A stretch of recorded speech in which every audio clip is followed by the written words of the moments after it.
Hello guys, তো আমি আজকে একটা ছোট্ট মিনি ব্লগ নিয়ে চলে আসছি। তো আজকের ব্লগটা আমি এই যে ইসলামপুর যেতে যেতে শুরু করছি। আমি আজকে একটু কাজে যাব বিডিও অফিস।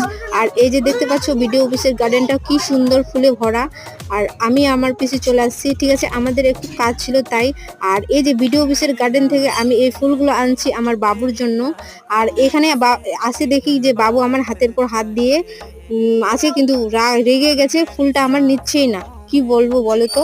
আর এই যে বাবুকে ফুল দেওয়ার পরে আমরা চলে আসছি একটু শপিং করতে। হ্যাঁ, এই যে আমি বেশি কিছু নিইনি, শুধু আমি আমার জন্য মাথার ফুতিগুলো নিয়েছি, ঠিক আছে। আমি ভাবছিলাম নেব, তো এখানে ওগুলো নেওয়ার পরে আমার পিসি বললো যে জামা নেবে, তাই দেখতে চলে আসি। ও নিল একটা, তারপরে ভোগ লেগে গেছে ঘুরে ফিরে, তো খেতে আমরা চলে আসলাম। এই যে আমি মিষ্টি সিংড়া আর একটা ফ্রুটি খেয়েছি। আর এখানে বাড়ি এসে আমি এগুলো ফুতিগুলো ট্রাই করছি। তোমরা বলো কমেন্টে কেমন লাগলো, ঠিক আছে। তো বাই, মিলতে নেক্সট ভিডিও মে, টাটা।